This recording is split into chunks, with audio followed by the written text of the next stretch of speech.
Imagine a world, one where you're not living paycheck to paycheck, where social media doesn't bombard you with ads about the newest clothes, the newest phone, or the newest meal prep brand. Imagine a life where there's no pressure to consume, no keeping up with the Joneses, no need to go deep into credit card debt to lead a comfortable and ecologically sound life. A world where work is not a chore, but a passion. Where a zero carbon life is a comfortable and fulfilling life. Compared to the world we live in right now, this sounds like a utopia.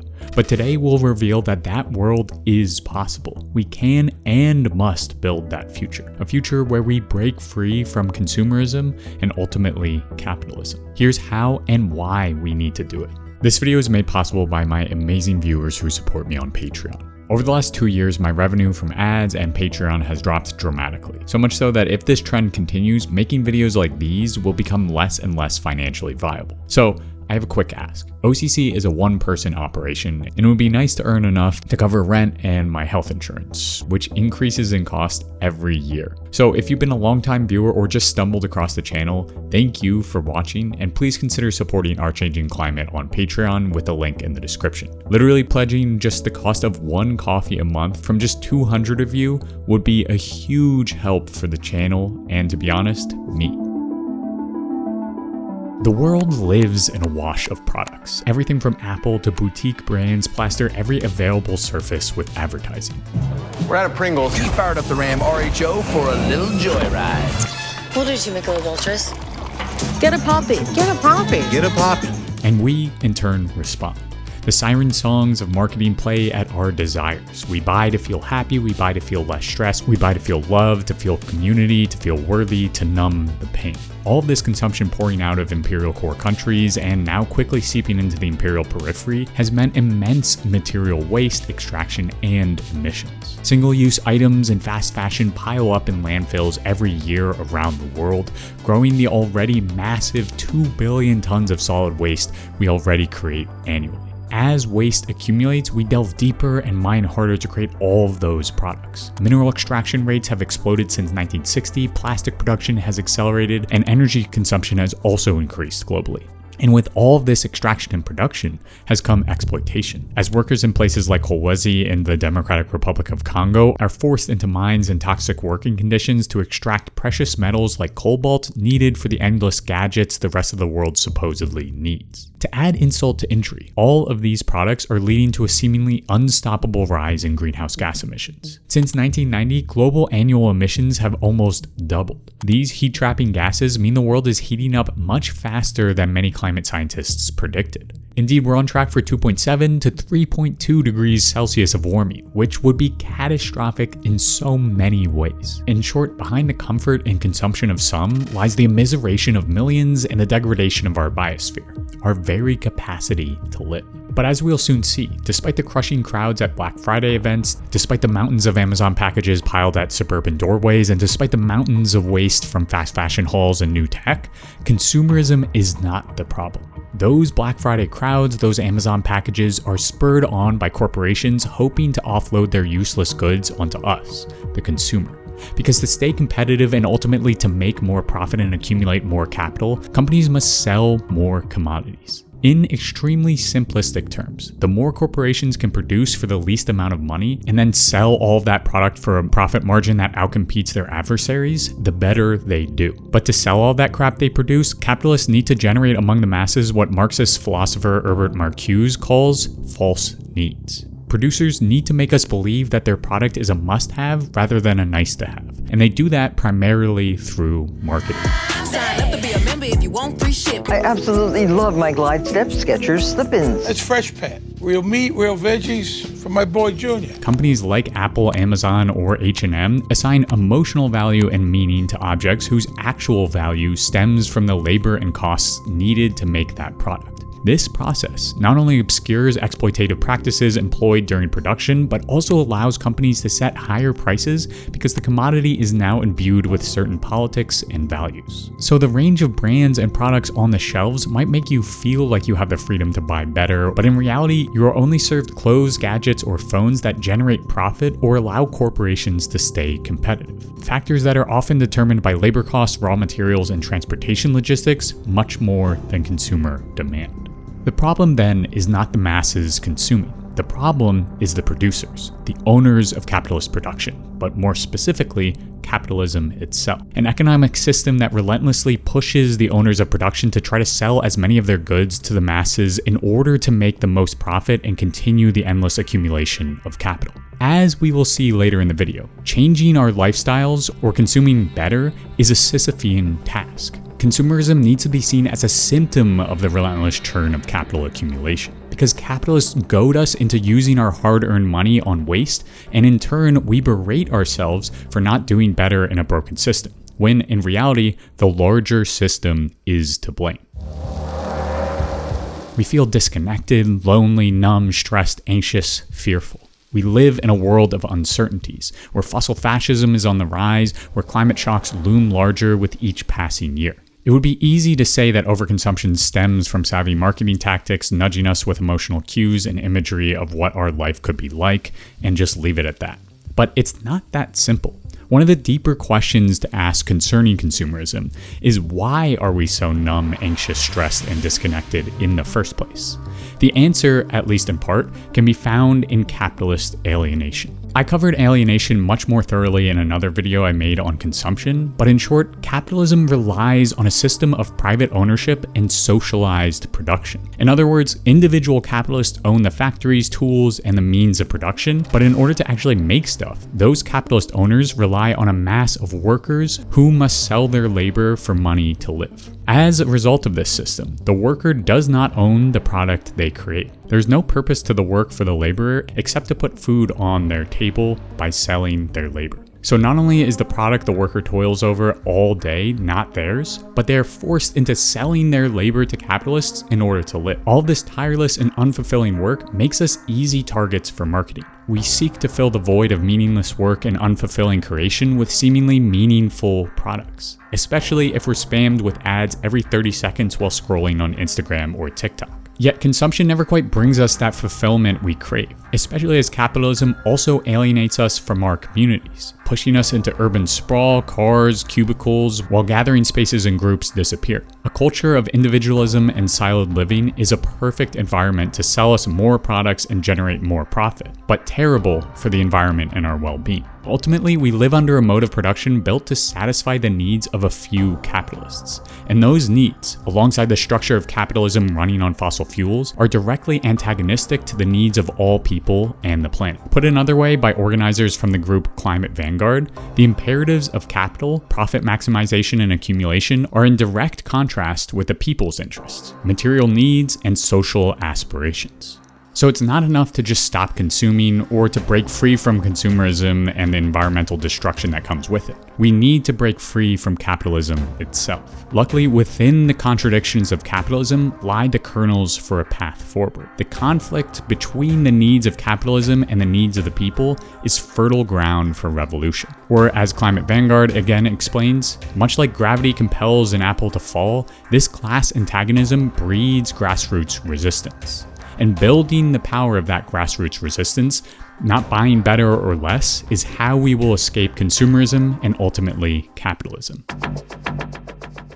Trapped within the sphere of capitalism, it often feels like the only solution to the horrors of overconsumption and overproduction is just to buy better or less, to quote-unquote vote with your dollar. An idea that links very tightly with the libertarian philosophy of consumer sovereignty, which I covered extensively in this video about the trap of ethical consumerism. Essentially, the idea is that in a market system, consumers will make rational choices based on their best interests. And in turn, producers will respond to that demand and make more ethical products. The myth of voting with your dollar is so powerful because it feels correct. Unfortunately, as we've already seen, our system of production is controlled by the choices of the owners of production.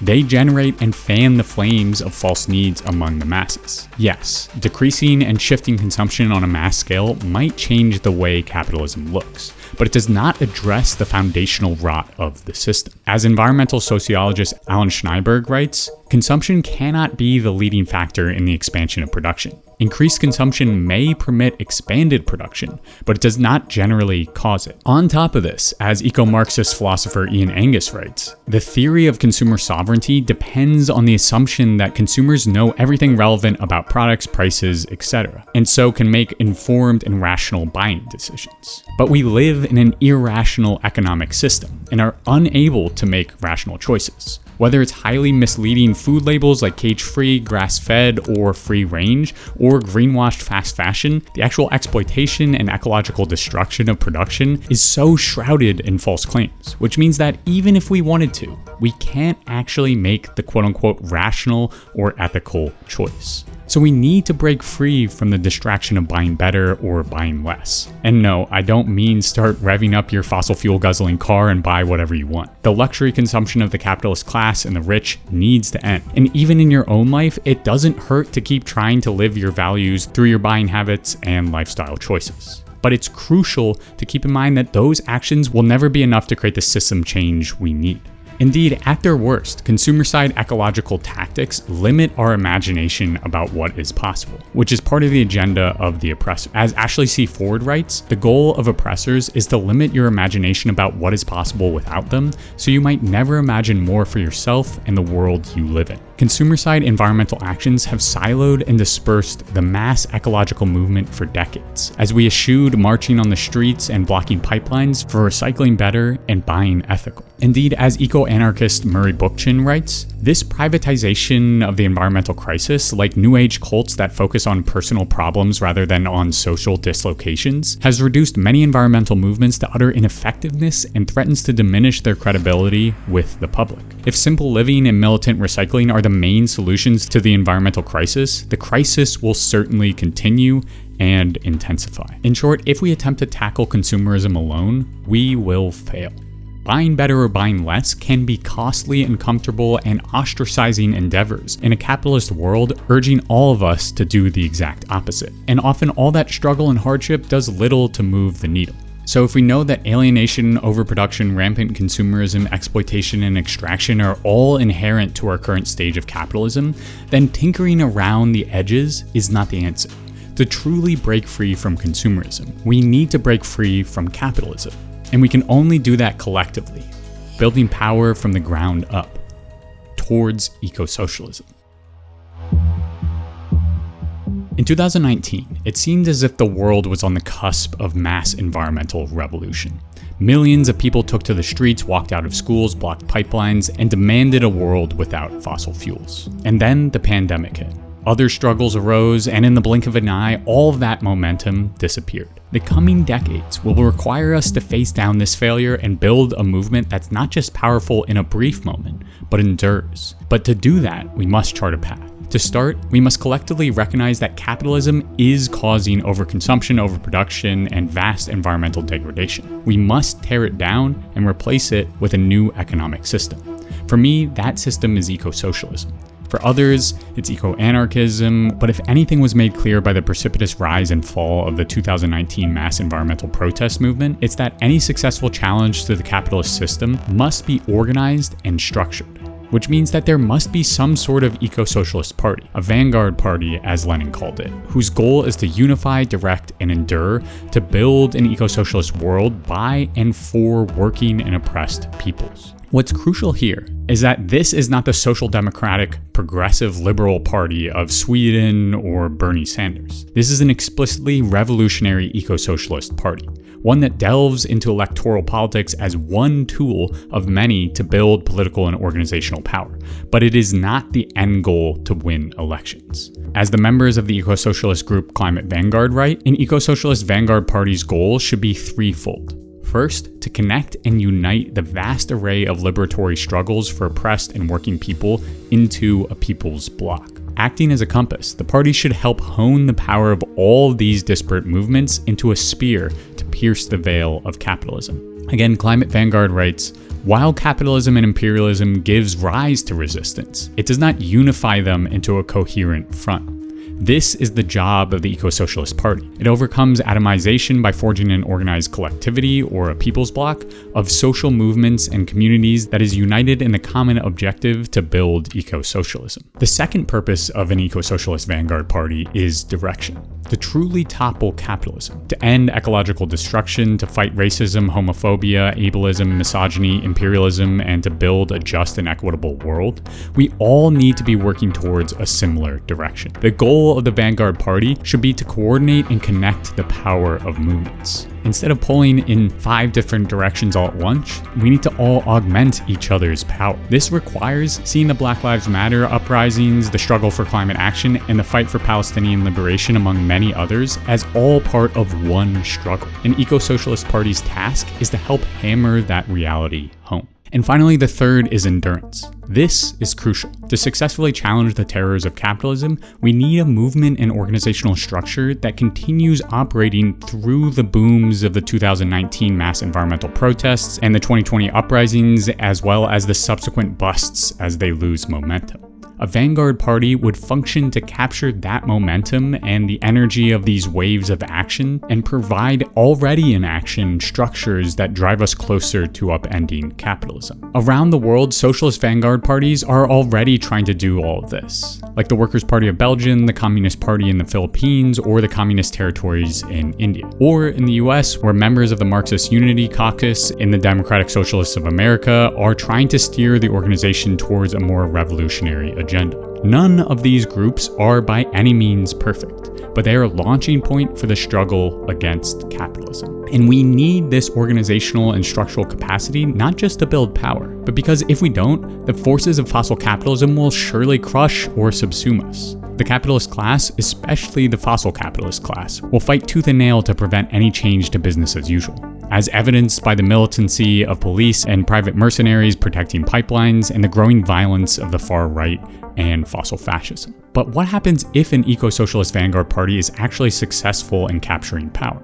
What happens next? One vision could be a platform of planned eco-socialist degrowth. One that continues to steal power away from individual capitalists and hands it to the masses. One that heals the alienation we all feel deep within our bones, disconnected from nature and each other.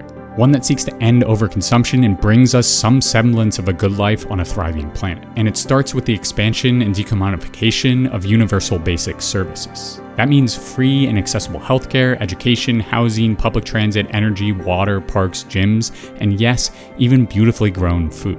This necessitates democratically decided planning on a large scale. We must transform production to create goods that are actually useful and needed, rather than just make profits for a select few. In addition, we must dramatically downscale spending on violence, both against people and the land. This means banning fossil fuel use, ending imperialist and colonial wars, cutting military spending, and abolishing police and prisons. This might sound radical, but at its core, this is an agenda of care. Prioritizing and planning for the needs of the people and our environments rather than the pocketbooks of capitalists. Because the goal is to build a world based not on profits, but instead on the true needs of all people and the planet. A world that we see in the visions of Solarpunk. A world where we can enjoy a beautiful, harmonious relationship with the natural world and the people around us. Where we don't need hundreds of Amazon packages or useless kitchen appliances because our true needs are satisfied, we know that we will be comfortable, and we no longer feel alienated from the communities and environments around us. As we reach the middle of the year, I have an ask. For almost 9 years, I've been making art-changing climate videos all by myself, seeking to educate and ask questions about the root causes and solutions to the climate and environmental crises. My videos will always be free to watch, but recently my revenue has slipped because of a combination of demonetization, lower sponsorship rates, and a declining number of Patreon supporters. So I'm turning to you, the wonderful people who watch my videos month in and month out. If you have the means, please consider supporting the channel on Patreon using the link in the description. My goal is to double my supporters by the end of the year, and with your help, I think we can do that. Just pledging $1 or $2 a month is huge for the channel, And when you become a Patreon supporter, you get access to so much, like over 20 bonus and extended OCC videos ad-free, like this guided meditation for climate anxiety, or this one envisioning an eco-socialist city of the future. You also get access to an archive of raw, uncut interviews like this one with the authors of Half-Earth Socialism. But that's just the start. You get to join the Patreon-only Discord, which has a wonderful climate memes channel, and you get to watch all of my videos a month before they release without any ads. So again, go to patreon.com/ourchangingclimate if you want to support the channel. But if you aren't able to become a channel patron, please don't worry. Just by watching this video all the way to the end, you've done your part. So thank you, and thank you so much to those who already support me on Patreon. You are the reason I'm able to make videos like this. So thanks again, and I'll see you next month.